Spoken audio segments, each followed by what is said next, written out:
Hey scrappers, if you're looking to figure out what materials you should sell this week or hold this week, now is the time to do it. Our weekly report is going to give you that information, up-to-date market news, pricing. Let's get right into it. We'll talk about it inside.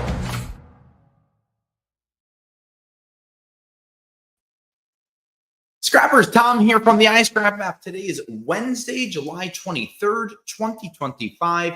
We are live 1 p.m. Eastern. So if you have any questions for us, please go right ahead and ask those so we can try to answer those. I know there's been all types of crazy things going on with the market, so I'm looking forward to discussing them with you. Before I talk about the markets, don't forget, like and subscribe to our page. This way you can get notifications when we post new videos. If you're looking to get videos that no one else gets, our member only page gives you access to videos and early access to different videos that are released. So joining our YouTube membership just gives you the ability to get some of those videos and learn how to make more money with your scrap instead of, finding out something later on. So hopefully that will help you. So again, ask questions, please. Let's talk about copper for a few minutes because it's definitely worth talking about. Copper prices right now are trading at two different numbers. Internationally, copper's trading at $4.45. Domestically, in the United States, copper's trading at $5.82. So we're talking about a disparity and a difference of $1.37. Let's just round it up to $1.40 right now. So a lot of people are going to be looking at these markets and asking so many questions, trying to figure out what's going on, trying to figure out what price they're going to get, where they're going to get paid. You may be looking at the reported prices that we have online and say, why aren't people paying $5 for copper? So I talked about this over the last couple of weeks, but as prices continue to increase, it's really important to go over these things. Right off the bat, when the tariff was announced for copper 2 weeks ago and 50 cents a pound was added, I didn't touch my prices at the scale because that was just too much of a change.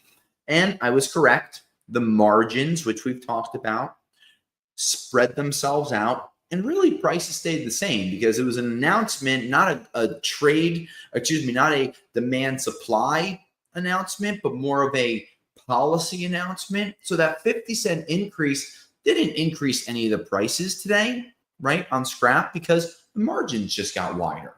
So what's going to happen is the scrap is still going to go in at similar margins, but the real problem is going to be that when the new product comes out at a $5.82 value, that price is going to be pushed forward to whatever manufacturer. Let's say they're selling the copper to Ford, and Ford needs to make wiring harnesses. They're going to be paying, a lot more money for that copper, which means somewhere along the way, you're going to be paying more for it inside of a car, but whatever it is. But because it's spread throughout all these costs, you're not going to see like a car going from 30,000 to 33,000. You might go from 30,000 to 30,300 because of the extra costs on some of the metal prices. So when we're looking at these copper prices, I'm looking more at the international number right now because as markets widen, and at one point this morning, we saw copper at $5.92. I called one of the guys that I sell to and he goes, we just keep widening our spreads. So when you're going to your scrap yards, should you expect a higher price on copper after the last couple of weeks? Yes and no. That might be 5 to 10 cents, but it's not going to be 50 cents. So it is good news and it's not going down. So that's also good news. Would I suggest holding on to things? No, I wouldn't hold on to any copper. So even if you think it's going to hit $6, I'd unload it because we're in such a tumultuous market where you could have an announcement. Let's say the United States does not make a trade deal with a few main countries by August 1st, right? China, European Union, India, they announced they have a framework, but it didn't go in, right? So they have frameworks. If they don't sign them or if something falls out, you can expect the copper prices to shoot down. If they do sign these different agreements, especially with these main countries, then you can start to see copper prices potentially stabilizing and international copper prices moving up at the same time. Now, if I started to see the LME copper prices increasing, I would be a little optimistic that these copper prices and spreads domestically in the United States are going to start to shrink, providing higher prices to scrap yards, and then pushing those prices to you, the scrapper. When do I think that's going to happen? I don't know. I mean, they kind of announced frameworks of a European deal a few minutes ago, but it's not signed. They're supposed to have more discussions later this afternoon, and then European delegates are flying over today to be able to go over these things in the next 2 days with the hopeful announcement no later than this Friday, July 25th. Now, if that happens with Europe, really good signs. Copper prices should stabilize. International copper prices should increase. That should start to push some upward momentum on the scrap markets. Now, my scrap yard, I haven't changed my price in the last 2 weeks. So, Tom, you're sandbagging people. No, I'm scared. I'm not sandbagging because I don't know how I'm going to sell material because I don't know where the margins or the spreads are going to be. So I used to sell material maybe week to week. Now I'm kind of a day to day because spreads are changing from day to day. So those are some of the things that I'm looking for and paying attention to just to be able to get a basic idea on copper. So any questions you go over with this? No, not yet. Okay. So we'll go over a few more, ask questions. I'm going to continue to push through a few more things that we're looking at. Now, when I'm looking at the markets, I'm starting to read different articles on when these things are going to start to go into production and what some of the problems are. A lot of people who used to export material are having a real issue because if they want to bring that material back into the United States, there's all types of tariffs on aluminum, steel, and copper. So when you have these tariffs in place, it's going to become more expensive for them to import it into the country. That's another reason the domestic price is so high. How is that going to come down? Well, trade agreements certainly will help that, because if you don't have a blanket agreement for your country, but more of a specific agreement, the numbers are going to shrink. And like out of Europe, where it may have been 30%, they're now predicting it's only going to be 15%. So we're going to start to see these different dominoes taking shape. But it's really important to think about demand right now. I see the demand of copper increasing so much in the next 15 years due to multiple factors: data centers, growing population, increased demand for electricity. All of those things are going to need more energy, more power, more copper to go into them. So we're going to start to see a lot of these things really hitting the next few years. Don't forget, we're only 6 months into the current administration. 6 months from now, if you have trade deals put into place, buildings starting to get built, factories starting to be installed, you're going to see a lot of really good things, because now you have tax framework from the bill that was signed a couple of weeks ago on the 3rd of July.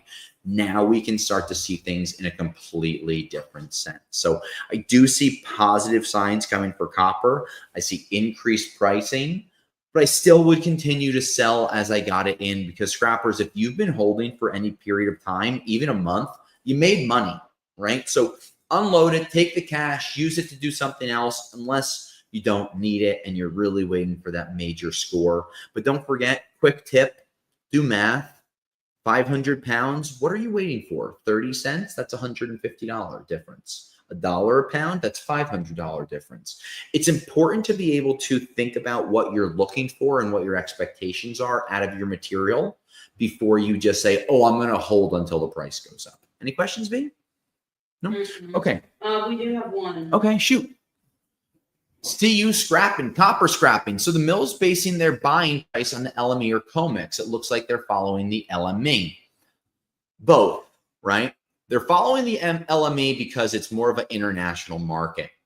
They're using COMEX because it's US based, and contracts are generally based in the United States off of the COMEX. So they're basing it off of COMEX, but they're using the LME as a baseline They're just widening their spreads. Again, $1.40 difference between the two copper trading prices right now creates a lot of uncertainty. That's a 25% difference, maybe 20% difference. So you really want to look at these things closely, and hopefully that helped your question go out there. Let's talk about bad news, right? And that's the steel side of things. Iron prices, steel prices, cold roll steel prices, tariffs, all of these things have really hurt the steel markets. And I don't see any sign of life in the next 3 to 6 months. When do I think we're going to start to see things happening?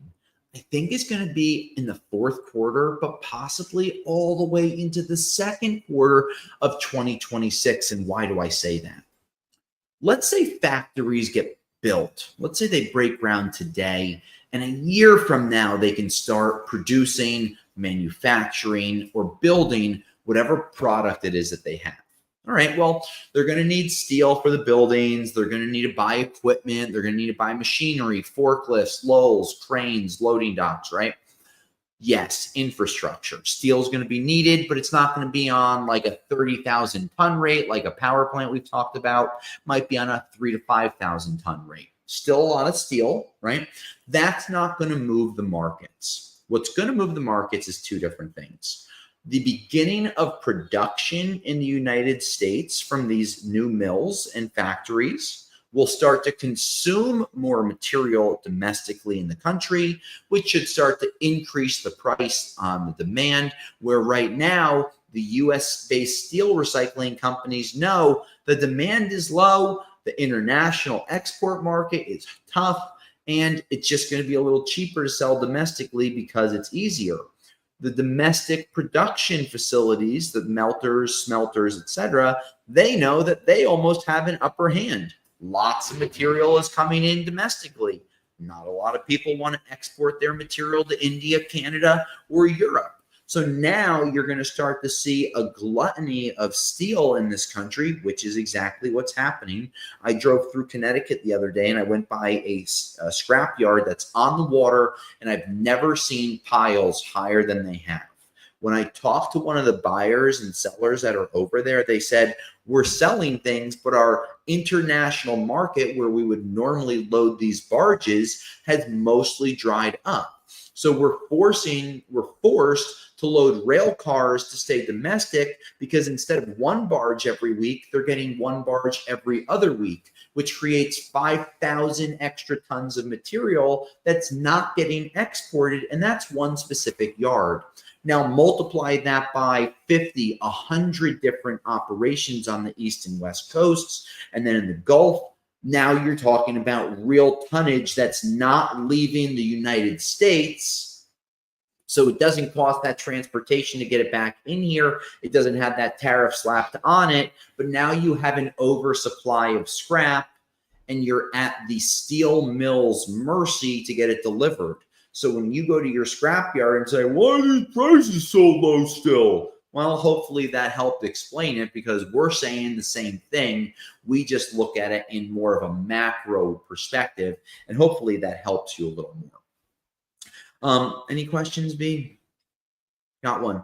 LV Malls Plains. Tom, will silver and copper prices drop when the dollar becomes a bit more stable, or when interest rates get cut? Yes and yes. I think that when interest rates get cut, you're going to start to see some of these things going down, because borrowing costs are going to go down, and they're going to kind of have a trickle effect into the different commodities. Now, that all depends on how the export market continues to be seen, what type of capacity we have for copper recycling in the United States. But I do believe gold and silver will start to go down as more investors put money into the US dollar, opposed to alternatives such as copper, aluminum, gold, brass, steel, other metals. Really the precious ones like platinum and gold and silver are where a lot of these investments are going right now. So hopefully that gives you a better idea on the markets moving forward. If it doesn't, please ask a follow-up question. Now, where do I see things going for the balance of this year? Honestly, I'd be happy if things stayed at status quo, because I know steel prices are what they are. I know the problems that we're going to have for the next 6 months. Copper prices, I can't believe the increase, but I don't see like a huge upside except having more trade deals go into effect. What we're waiting for is factories to be built, economies to start using those factories in different ways, and we're going to start to see the global trade recalibrate itself by the end of 2026. So a year from now, a year and a half from now, that's when you're going to start to see a lot of these macro moves, right? Think of a chessboard. You know, you and I are talking about pawns moving every day, where we're looking at an international chessboard, and that queen is just waiting to go and attack, and that king is going around, but it's nothing so crazy. So it's just important things to think about macro sense. So where are we in other markets? Catalytic converters are really winning off of these markets, with platinum at 52-week highs. You know, so what we've seen is an increased pricing on catalytic converters. And if everyone remembers, back in 2022, when Russia initially invaded Ukraine, we saw platinum, palladium, and rhodium go through the roof. That's when we hit some of the all-time high numbers. But then as things started to settle themselves down, within 3 to 4 months, we saw those markets quickly pull themselves back. The international markets kicked themselves in, leveled off, and now we've seen these markets at the places they are. So if you're like, Tom, what I do with my cats, I've been holding them for a while. Well, 52-week highs tells me it's a great time to unload them, and we're continuing to hold free shipping for OEM cats, 10-day price guarantees. So if you are holding catalytic converters or have questions, the team over at RR Cats will be able to get you many of these answers. We're looking forward to, you know, having any opportunity to be able to go and earn that business from you. So that's on a catalytic converter side of things. Virginia, any questions popping up off of these things? No? Let's talk about carbide for a few minutes. And I know that not everyone gets a lot of carbide. I know, Tom, where do I get carbide? Machine shops, drill presses, all this stuff. You know, you don't get carbide in scrap regularly, but businesses and manufacturing companies and machine shops do. So when I look at the carbide markets, we're looking at all-time record highs, which is really strong. And that really was spurred by a lot of these restraints on international imports. So that import market, bringing carbide and tungsten-based alloys in from China or India, has severely been impacted. And because of that, we've seen these prices of domestic carbide really increasing. But be warned, these could be short-term increases, because all of a sudden you could have one trade deal announced. Don't forget, the US and China don't have a trade deal. They just have a trade pause. So what happens if they signed a deal tomorrow? I would expect a lot of these markets to decrease. I would expect tungsten to decrease. I would expect copper to decrease. I would expect aluminum and steel prices to decrease, because when you have a trading partner like the Chinese, who sell so much material to the United States, and they're kind of stopped right now from doing so, the demand for carbide and tungsten alloys has increased in the last few months because the import on it has largely stopped. Believe it or not, we've been contacted through RR Carbide many times by importers, or, you know, kind of exporters, depending on your point of view, to sell us material from outside of the country, but they're having such problems with these tariffs.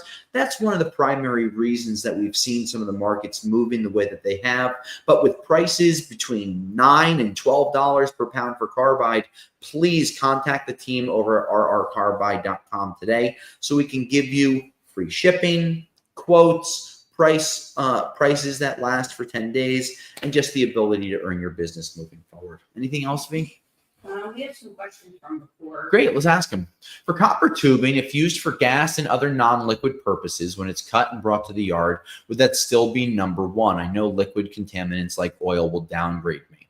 It should not change it as a number one tubing. The only things I would say is to look for stickers, paint, because sometimes those copper pipes that are used inside of hospitals or medical areas get spray painted with a specific color, because if they're using copper for water and for gas, they want to be able to check them. But as long as there's no residue, you should be fine. Next question. Is chrome-plated bronze still considered bronze or red brass? Does the chrome plating make a difference when grading yellow, red brass, or bronze? It still should be considered red brass or bronze. So if you have chrome plated, it should not downgrade it by any means, because generally you don't have thousands of pounds. And think about one specific piece. If it's just coated on there, the weight of it can't even be measured. So when it goes to be recycled, it's not going to affect the mixture. So you shouldn't have any type of a downgrade on bronze that has a chrome plating on it. Hopefully that helps you. Are old computer monitors worth anything as scrap? Yes and no. Old CRT monitors, big fat ones, tubes, glass, no value, negative value, in fact. So if your scrap yards are taking them for free, that would be a win. Generally, what I've heard is most people are recycling them with their local towns if it's only kind of a one-on-one basis. In a larger setting, you generally have to pay to get rid of them. On a flat screen computer or flat screen TV type of a thing, flat screen monitor, there are resale markets for them. Your best bet to sell something like that would be eBay, but your scrapyard, if they're a consumer waste recycler or electronic waste recycler, they may take it, but like my scrapyard, we don't take them from individuals. Sometimes we'll take them from businesses, but only flat screens and only for recycling purposes. So the pricing isn't very high, maybe a few bucks each you could get. You're better off trying to sell something on eBay after you tested the power and the screen on it. But for me, I don't like scrap monitors at all. Any other questions? Is lead worth collecting from batteries? Please don't. Please don't do that. Please don't take batteries apart to try to get the lead sheets out of them. If you don't know what you're doing and you just pop it open and you think that there's water in there and you dump it on the ground, or you don't know that it's acid, or you don't have the right gear, gloves, disposal methods, boots, etc., you're going to hurt yourself, you're going to burn yourself, and you're going to cause environmental problems. So the only way that batteries are worth it is by selling them intact as units. We don't like buying the sheets from them because they're generally still laced with the acid. We've touched them with gloves before. It eats away our gloves. It eats away our clothing. So please don't try to pull lead out of batteries ever. I've never done it and I've never recommended it. Good. So the markets overall, I think they're really good, scrappers. I mean, for it being July 23rd, if you asked me to sign up for this, I would have hit yes. I would have accepted that immediately, because I really do think that we see strong demand moving forward. And I do think that 12 to 18 months from now, when factories are built, manufacturing begins, and scrap becomes more of a recycled consumptionary good where it's being resold domestically instead of being shipped out and then manufactured into goods and products, cars, trucks, etc. in the United States, that's when you know we're going to start to see a real stabilization of prices, COMEX and LME starting to get closer, and you're going to start to see the scrap markets taking form in whatever the next wave is, because we've seen changes for years and years and years. Everyone remembers going to a scrapyard and saying, hey, my name is Joe Green, and walking out with cash, and now everything's documented. So changes happen over time, and we expect the next 18 to 24 months to show us exactly that. Any other questions? If you're not watching live, let us know. Don't forget to become a YouTube member to get early access to our videos. Don't forget to subscribe to our page. We recently hit 50,000 subscribers, which is just such a major accomplishment. And that's because you, the scrapper, keep giving us ideas for us to make so you can make more money with it. So until next week, scrappers, my name is Tom Buchel from Rockaway Recycling, the iScrap app. I'll scrap you later.